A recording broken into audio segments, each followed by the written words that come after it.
Throughout the 2020 season, and especially recently, there's been a huge question looming over a certain driver's head. And no, it isn't if Hamilton would win the championship. I honestly don't think there was a single person that doubted that, except maybe Hamilton himself. The driver in question is Alex Albon, and more specifically his seat at Red Bull as well as F1 as a whole. Managing a single podium and just 1 point in his previous 3 races prior to the Turkish Grand Prix, it seems certain that the seat was pretty much lost at the end of the season. However, throughout the weekend of the Turkish Grand Prix, Albon looked to be a changed man. In difficult conditions, Albon was consistently where Red Bull needed him to be. Qualifying P4 when Verstappen spun was there to capitalise and challenge the racing points.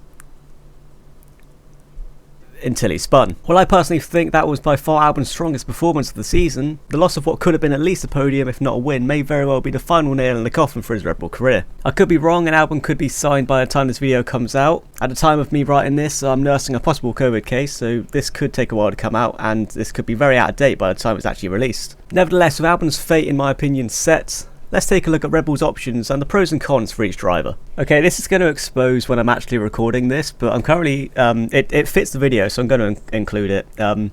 Just watching FP2 Bahrain practice, and Albon's just absolutely binned it. Yeah, I think this is perfect timing, thanks Albon. I think his seat's gone.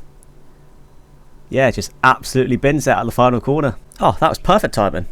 Anyway, back to the script. The first driver in contention is Sergio Perez, losing his would-be Aston Martin seat because of the daddy's boy and this washed-up waste of a seat. And the second driver is Nico Hulkenberg, taking a sort of year out of F1 after losing his seat in 2019 to the most meh driver of the season, and putting in the odd performance when these two got COVID. So before we take a look at each driver's pros and cons, let's take a look at what Red Bull needs for that seat. Fucking hell, that car is absolutely destroyed. Sorry, I'm getting distracted here. It's no secret that Red Bull have put all their resources and focus behind Verstappen, so Red Bull want a driver to be there to pick up the pieces when Verstappen isn't, and be willing to be what Bottas and Raikkonen have been to Mercedes and Ferrari respectively in the past.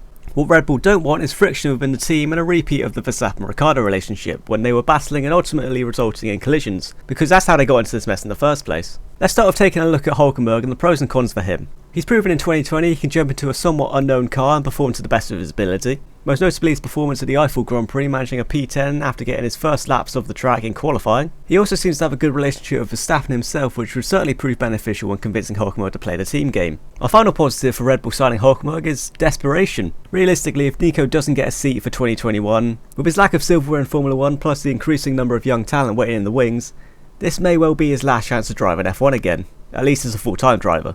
I'm sure the thought of this would play on his mind and make him more keen to make the sacrifice and accepting his place in the team. Despite being a Hulkenberg fan, I obviously have to be unbiased, so let's take a look at the cons of signing Hulkenberg, and the first is his lack of podiums and bottling his chances unlike Sergio Perez. The worst in my opinion being Germany 2019, which was 100% the biggest factor which resulted in his loss of a seat at Renault. Even to this day, that Germany race haunts me. Another con, at least compared to Sergio Perez, is his lack of backing. With Perez's Mexico sponsorship, that could make him more appealing to Red Bull, however that potentially may not be a factor for a top team like it would be for a midfield team. Moving on to the pros of Perez.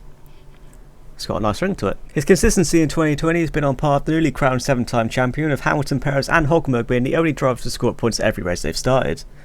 But obviously it's a lot more noticeable for Perez and Hamilton. Another obvious pro is Perez's collection of podium finishes, especially after his performance under pressure in Turkey, going on to take his 9th podium finish. And of course we can't do this video without comparing the two drivers in equal machinery, which goes in Perez's favour, winning the Force India rivalry 2 out of 3 times from 2014 to 2016.